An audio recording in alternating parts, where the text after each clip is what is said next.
Welcome to the Cryptonomatron. Thanks for joining me here again today, guys.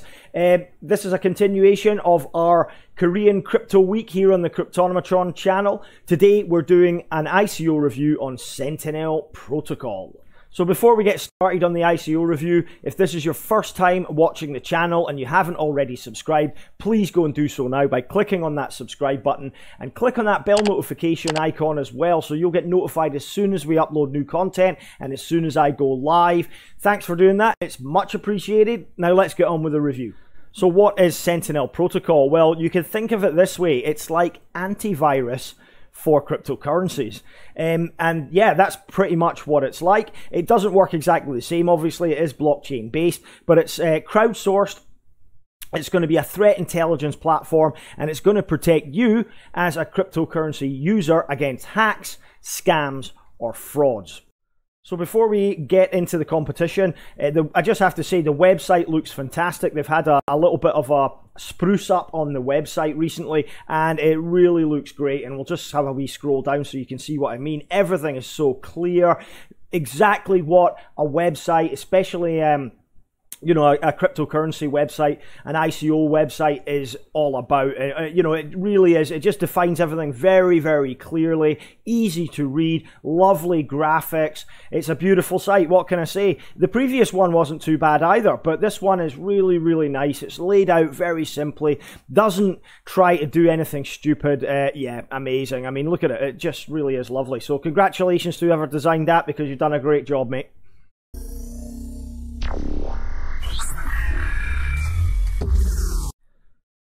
So while Sentinel Protocol are unique and they're a first mover in terms of what they're trying to do, a sort of antivirus to help the user rather than help the you know, the companies, the blockchain companies, there are other cybersecurity products available. One that I want to mention is Hackin. They are a white hat hacker community, and they're focused on bug hunting, you know, preventing companies from being hacked and providing blockchain security services. Another one that I want to mention is QuantStamp. Again, cybersecurity, but they perform smart contract audits, so a little bit different. Again, Sentinel Protocol is a first mover because there's nobody else doing exactly what Sentinel Protocol are doing. So they have definite first mover advantage in this space.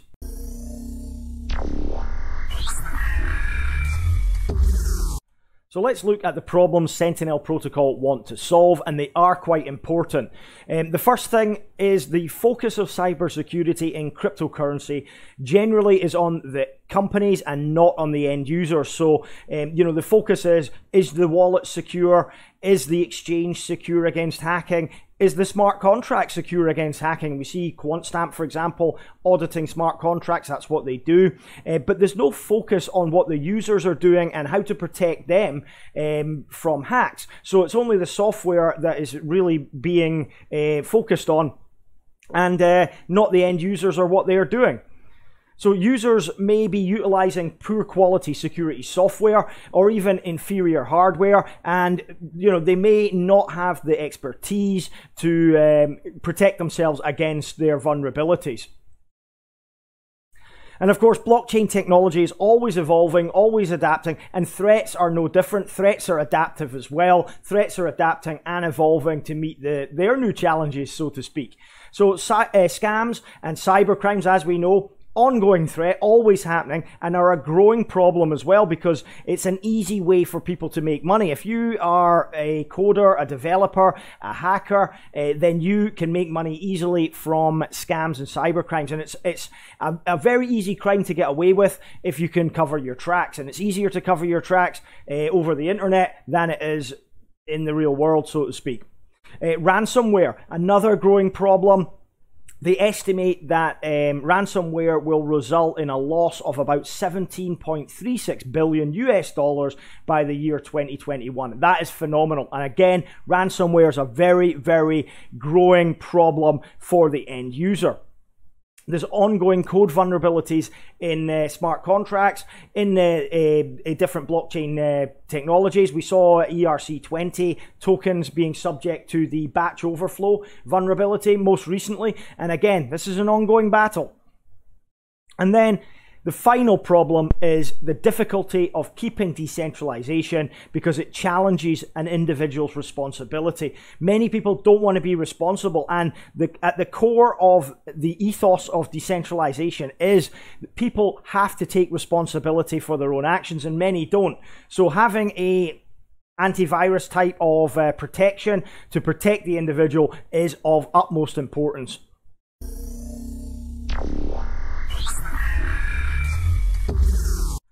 So the aims of Sentinel Protocol are to utilize a collective intelligence system created through harnessing the power of decentralization.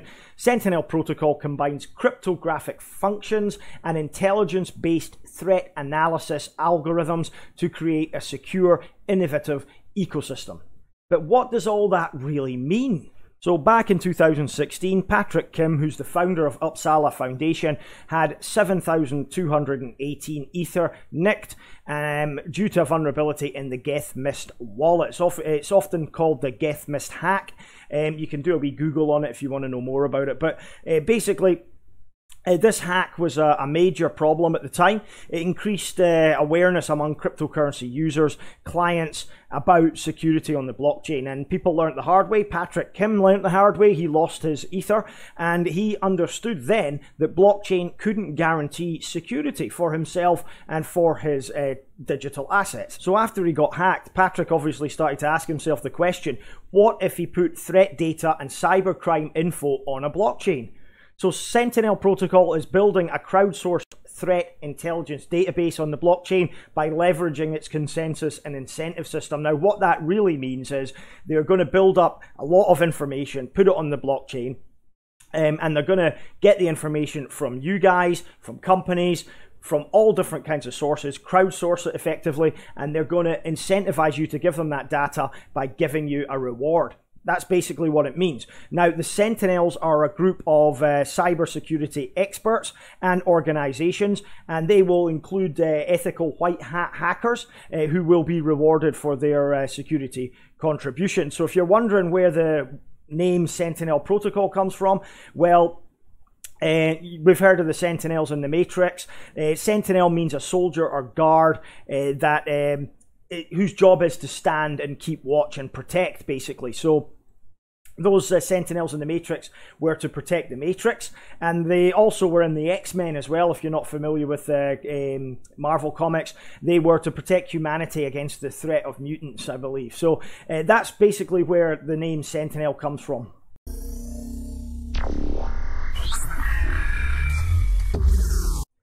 So cybercrime damages are predicted to cost about $6 trillion annually by 2021. So that is a phenomenal amount of losses that are going to be incurred. And as I mentioned before in the problem section, cyber attacks, cybercrime scams, they're growing, they're adaptive to new security measures, and they're always looking for new vulnerabilities as well. You know, ransomware, I mentioned before, it's taken the center stage. It's going to be worth, or it's going to cause damages in the region of $17.36 billion by 2021. And again, there's, you know, the loads more statistics I can reel off, and I'll leave a link to these statistics below in the description because they are quite interesting if you want to take a read. Globally, cybercrime is the second most reported crime. That's sourced from PricewaterhouseCoopers 2016. In proportion to the total number of crimes, cybercrime now accounts for more than 50% of all crimes in the UK. That's from the National Crime Agency. An attacker resides from a network within a network for an average of 146 days before detection. That statistic from Microsoft. Between April and June 2017, over 11,800 people reported incidents of cybercrime to the Australian Cybercrime Online Reporting Network, and that is from their statistical database. So you can see the problem is massive. It affects everybody globally, many different countries, and yeah, it really is and you know, that just demonstrates the market, basically. That's what I'm trying to say. The market for this stuff is massive. It really is. Again, you look at antivirus software in the early 2000s and how much money that was worth. This is going to be exactly the same thing. And when I went to check my wallets, they had all been depleted of funds. The funds had been stolen, Alright, I stole about $2 million. $2 million. And people are asking, hey, am I fine financially after the hack? Am I broke? Am I broke? Am I broke?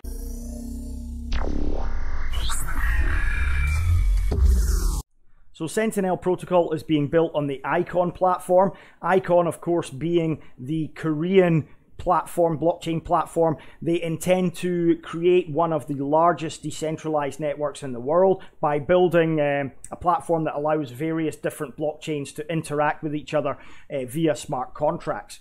And being a flagship project for this particular platform, I think stands Sentinel Protocol in very good stead. So why use blockchain in a project of this nature? Well, the main thing here is the incentivization that blockchain can bring, because what this protocol requires is data from you, from companies, and you won't supply that data if there's no incentive. So they have to use or leverage the blockchain's incentive mechanism, having this tokenized ecosystem, to reward you for giving them that data. Otherwise, the whole thing wouldn't work. It's also going to be used as an incentive to coerce security experts and cybersecurity professionals to share data and assist on the project. Again, without all this input and without the incentivized mechanism, it wouldn't work.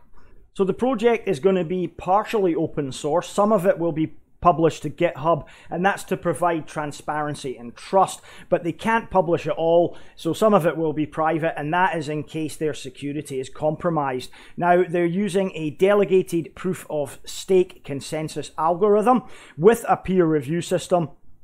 So you'll have the Sentinels basically performing this peer review. Now, there's going to be initially a small group of 7 Sentinels charged with the validation of transactions, and that will generate the blocks and update the threat database. Now, somebody might say, well, only 7 delegates, that's too small for a validator set. But the early Sentinels will need to work quite closely with the Uppsala Foundation team to collect the data, set the standards, and test the reputation system. So 7 is also a number that they can quite easily manage, and it's more than the minimum number required to reach the delegated proof of stake consensus.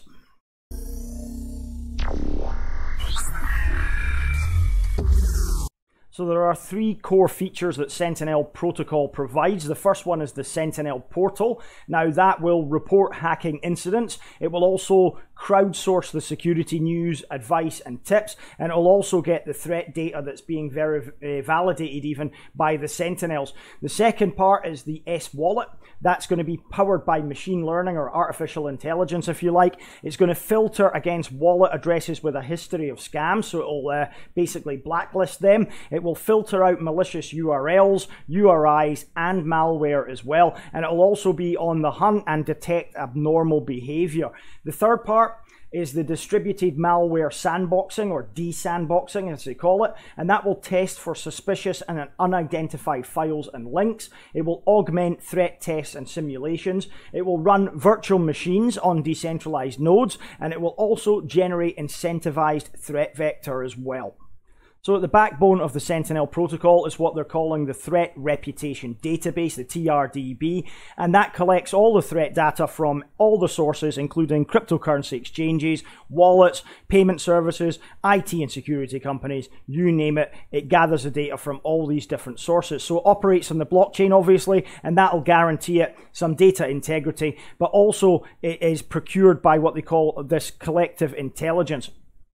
So it's a global reputation database, if you like, on the blockchain, and you can see in the infographic behind me how it compares with, say, a siloed database or an individual security company. Now, of course, it's got much more manpower because it's crowdsourced from a number of different sources rather than a single company's manpower. It's decentralized as well, so storage is not under threat as in a centralized scenario, and obviously it is a free API as well, so developers and companies can utilize it, whereas an individual company usually charges for their solutions. So there's a couple of use cases for this Sentinel Protocol. The first one is for individual crypto users like you and like myself. Now, the first thing that they've got is this Sentinel portal, and that is the user interface to report the hacking incidents. They've also got post-hack guidance and They will allow you to see the point status and the case as it's being handled. The history of each Sentinel will be on display as well, so you can see how they're handling all the different cases. Also, you'll be able to check the latest threat data before making any transactions. The S-Wallet, it's a client software for PC to store, send, receive the tokens, the UPP or Uppsala tokens, the native currency to the Sentinel Protocol. Now, you can activate advanced security features by remitting the UPP tokens on a subscription basis. So you can basically pay as you go, much like buying antivirus software at the moment.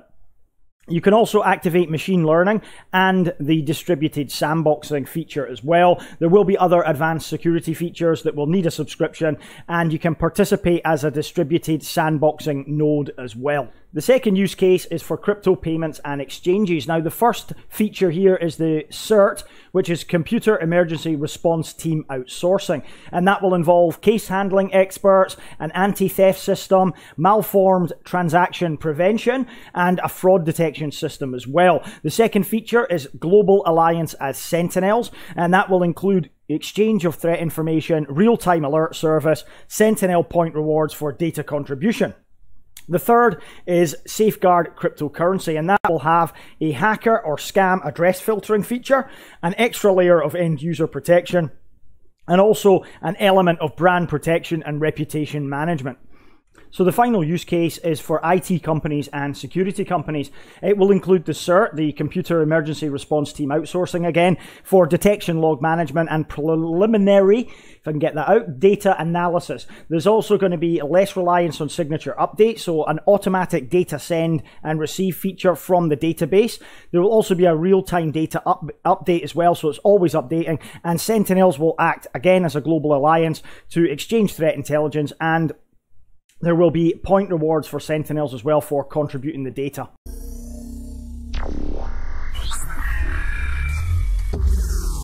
So the UPP, or the Uppsala, is the token, and it's got quite an interesting use actually. So first off, it is an actual inflationary token, so 3% to 7% will be added annually in a series of 20 vestments that will decrease over time eventually to zero. So it isn't inflationary forever, but this is to stimulate users on the system. So without this, it'd be very hard to incentivize people to sign up and use it. 30% of the UPP revenue that will be generated from subscription fees and stuff like that will be vested back into the system together with inflationary UPP as a reward to the community contributors. So if you contribute, you'll be eligible for part of that reward as well.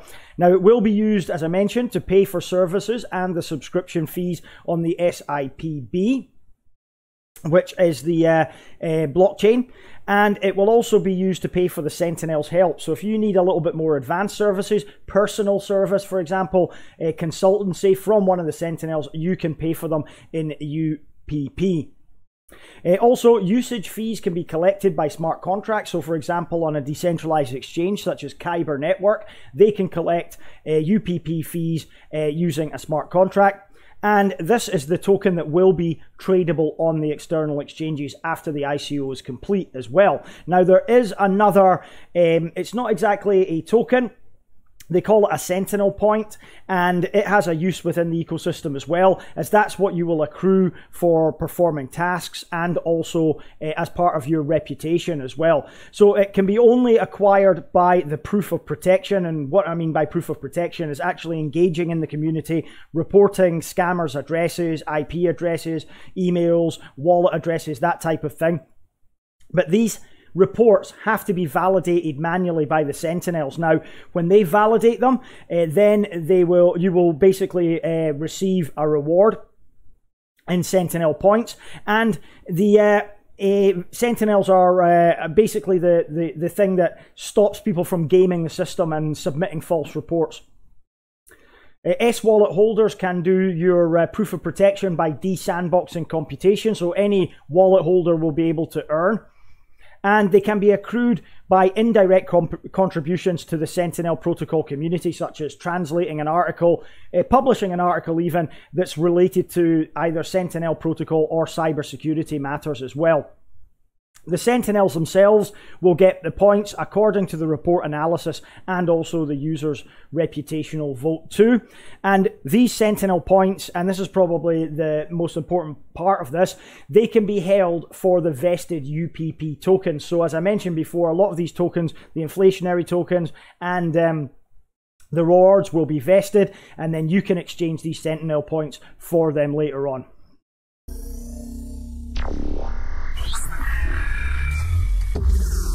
There are no red flags or scam warnings surrounding this project whatsoever. It's been covered widely in the media. The people are all genuine, so there's absolutely nothing to worry about here. But as usual, that's not to say that this investment is without risk. All investments in ICOs and cryptocurrency pose inherent risk, guys. I have to stress that. But there are no scam warnings here. They aren't just going to do a runner with your money, and there's no red flags I can see on this project either.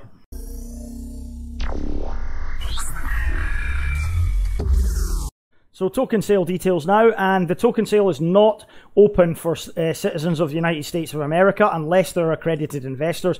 Also, other prohibited countries are not allowed to participate, and that includes China and anywhere that token sales are prohibited. So there are 500 million UPP tokens in total. 40% will be reserved and 60% will be available for the public sale, so that's 300 million. They've been split into different categories. Pre-Sentinels received up to 5 million UPP, and I guess those were the Sentinels that were involved in testing the protocol initially. Private sales already been concluded. They raised 168.5 million UPP at the exchange rate of 1 Ether for 5,000 UPP, plus there was a 30% bonus. The pre-sale, the allocation was 87.5 million UPP. The exchange rate was the same, but a lower bonus of just 15%, and that was split or halved even, half for strategic contributors, which has already been distributed, and half for the public pre-sale, which will start on May the 23rd and run through to May the 26th. The general crowd sale, there will be an allocation of 39 million UPP. 1 Ether will equal 5,000 UPP, so same exchange rate as the pre-sale, but there will be no bonus available as well. But bonuses do have a lock-up period of 180 days as well. So there are requirements to participate. For the pre-sale, you had to get whitelisted. That's already closed, guys, unfortunately. The KYC applies to both the crowd sale and the pre-sale. Minimum and maximum contribution for the pre-sale is 30 to 300 Ether, and the crowd sale is between 0.5 or half an Ether to 10 Ether. Now, in the crowd sale, although there's quite a low token availability there, only 39 million, there won't be any gas wars.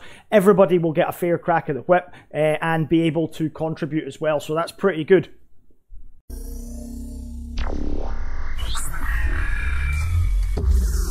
So there was a bounty campaign, but it's no longer running.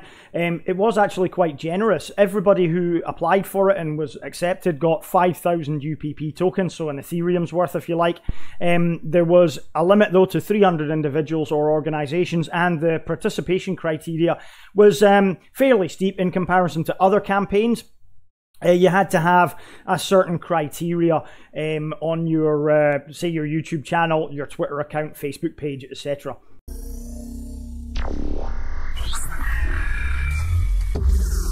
So I'll refer to the white paper when we look at the roadmap. First time I've had to do so during this review video.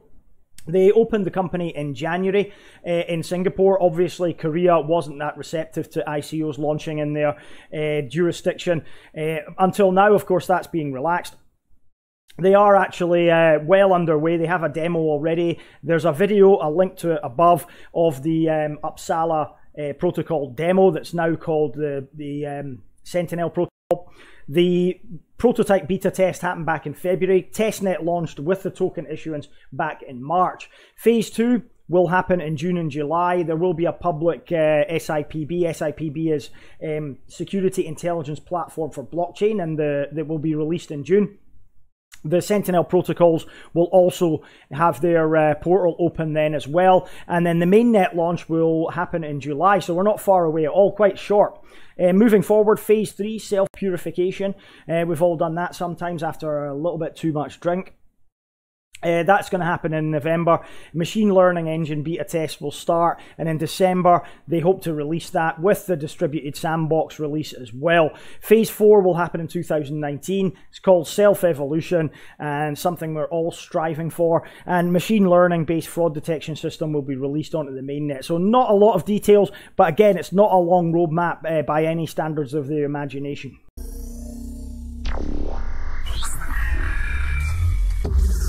So here's the team behind the project. Patrick, as I mentioned earlier on, he is the founder and CEO, and he was the guy that had the idea after he was a victim of the Geth Mist wallet hack way back in 2016. As you can see, we'll just skip over these. We're not going to go into an in-depth team review here. He's been involved at Cisco, Palo Alto Networks, Fortinet, Darktrace, background in cybersecurity, of course. HM Park, he's the co-founder, head of operations as well. Been involved again, Darktrace, Penta Security Systems, background in cybersecurity. John Kirch, he's the chief evangelist on the project, again involved with Darktrace, but also SoftBank and Bank of America too. Again, another cybersecurity professional. So let's take a look at some of the others. Dayol Lee, responsible for core development. He is the DEF CON CTF third winner in 2010, worked at Penta Security Systems. So you're getting the joke here. They're all involved in cybersecurity, which is obviously essential to this project's success. Otherwise, it just wouldn't be viable whatsoever. And there you go, Sok Kim, head of finance for this project, worked at Ernst & Young and Deloitte as well. So some good experience there. Just to point out a couple of guys in the advisory body now. Simon Kim, I mentioned him in the video yesterday. Link is up there. He's the CEO at Hashed, a Korean accelerator and venture capital firm. John Ng, I think Ng, I'm not even going to try and pronounce that. I hate these Vietnamese names. I got outed on another video for saying one wrong. It was shocking in the comments. I can't pronounce them. I don't know what it is. I've got a real big problem with them. So we'll start that again. Simon Kim is the CEO at Hashed. I mentioned them yesterday in my video. Link is up above. They are a venture capital firm in Korea and an accelerator. They're at the center of a lot of exciting projects coming out of Korea at the moment. John is the partner at Signum Capital, GH Kim Foundation Council at Icon. Of course, that's going to be very important that they have an Icon guy on board being built on the Icon platform. And another interesting guy there, not to take anything away from anybody else on the team or advisors, is Wong Lee Hong. He is executive advisor at the Kyber Network, a project for a decentralized exchange, and no doubt you are very, very familiar with.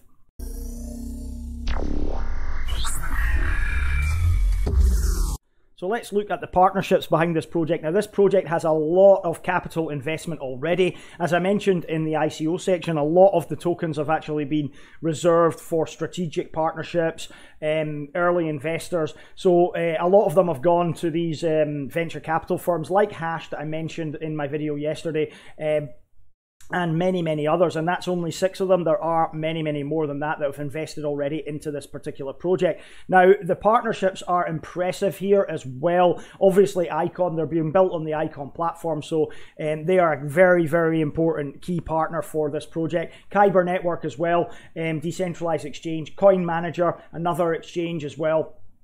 What other ones did I notice there? Bluezell, of course, is the decentralized distributed database solution. So yeah, the partnerships here are very strong indeed.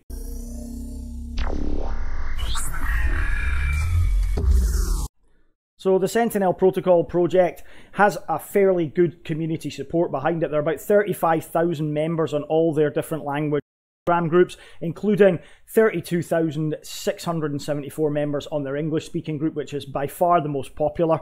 If we look at the Reddit, it's got over 10,000 readers on it, which again, very impressive for Reddit. And if we look at Twitter, you can see they have 3,005 followers on Twitter. So overall, the community support behind this project is very good. I've no doubt they will actually sell out at the crowd sale. So that's something to bear in mind. Hype on this one going forward is pretty strong.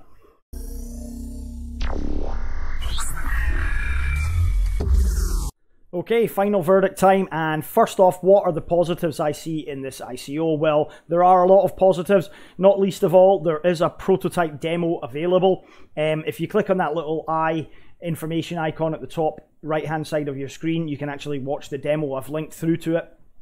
They were Uppsala at the time, obviously rebranded to Sentinel Protocol now, but the demo is available. Beta was launched back in January, I think, so a lot of things happening.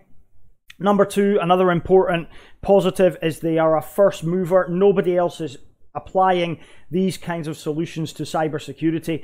They're like the antivirus of the blockchain, of cryptocurrency, and that's going to go a long way in propelling this project to success. I think potential success here lies in the fact that they're just way ahead of everybody else.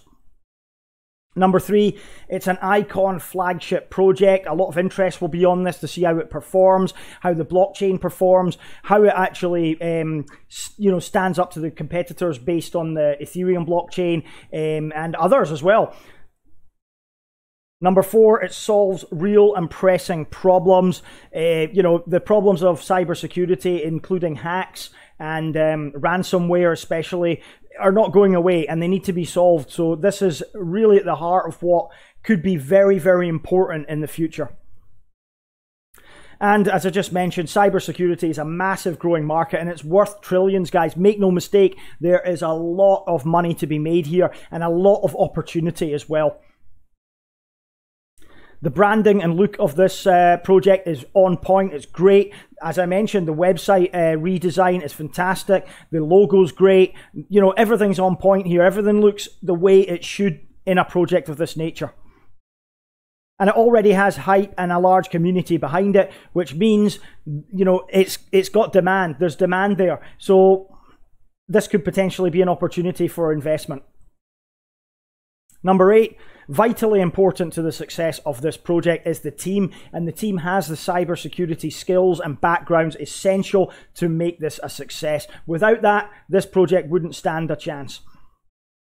And number nine, the protocol actually incentivizes and rewards users. So the whole point of using the blockchain here is the incentivization to collect the data. And that is so important. It's a great idea as well. But the fact that it actually rewards people will encourage people to use it. And that is important, because otherwise it might struggle to actually get a community.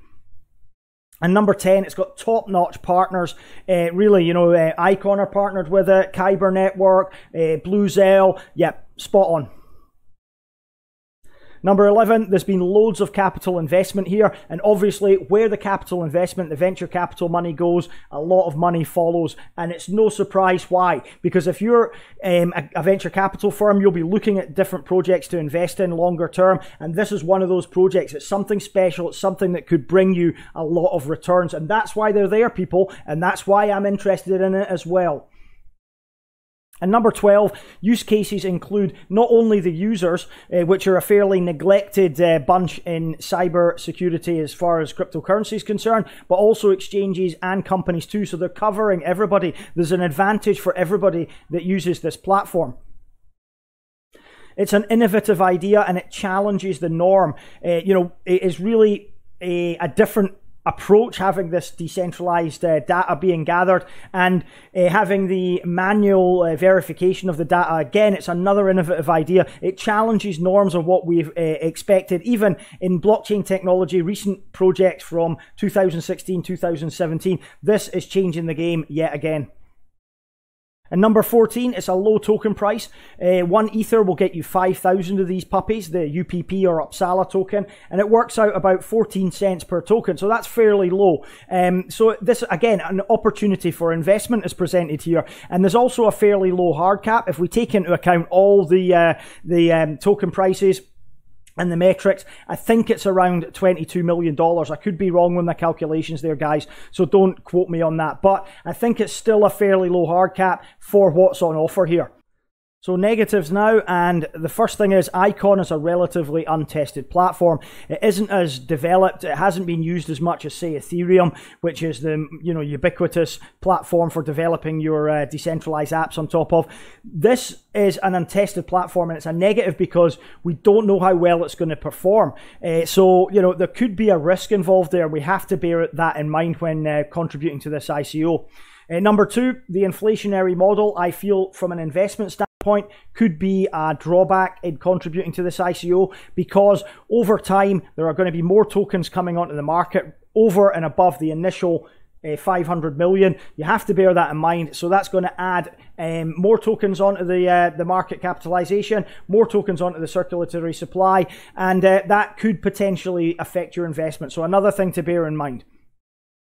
Number three, success will largely depend on incentivization working. Now, if you can't incentivize the people to share the data, or you can't incentivize the Sentinels to actually do their job, this project's going to be stuck in the mud and it's going to fail. Number four, it's not in the spirit of cryptocurrency. It's not in the spirit of ICOs, I believe, to have large private sales. I know that's the way the industry is going at the moment. But these large private sales were overwhelmingly large. Only a very, very small percentage has dribbled down to the little guy. It's over for the little guy. That's not very good for us smaller investors who only have a little bit of Ethereum to play with. So, the large private sales against the spirit of cryptocurrency and ICOs in general, I feel. I know that's the way it's going. I know venture capital firms are all getting the big bonuses and the lion's share these days. But again, it's not in the spirit of the thing, is it? And I think the manual participation of the Sentinels could be this project's Achilles heel. It could be the weakness of this project. Everything else looks good. The machine learning, the decentralized nature of the project. I really like the tokenization, the incentivization and rewards. I think it's all great. It's a fantastic project, but I feel the manual participation is the weak point, and again, could be a risk. So it has to be thought of, has to be taken into account when you're contributing here. So potential gains for this project, I feel, are quite good. As I mentioned before, token price is around 14 cents, and I think this has got a hard cap of around 22 million US dollars. I believe it will probably go onto exchanges at about 40 to 45 million US dollars, given the circulating supply. So I think this has got a potential to go higher very, very quickly. It might even go on exchanges at a lot more than that, maybe even 100 million US dollars, which will prohibit growth after it's gone on to exchanges, but that's going to reward the people that got involved in the ICO. So that's what I believe is going to happen. In an ultra bearish market, however, I think it could be down 40%.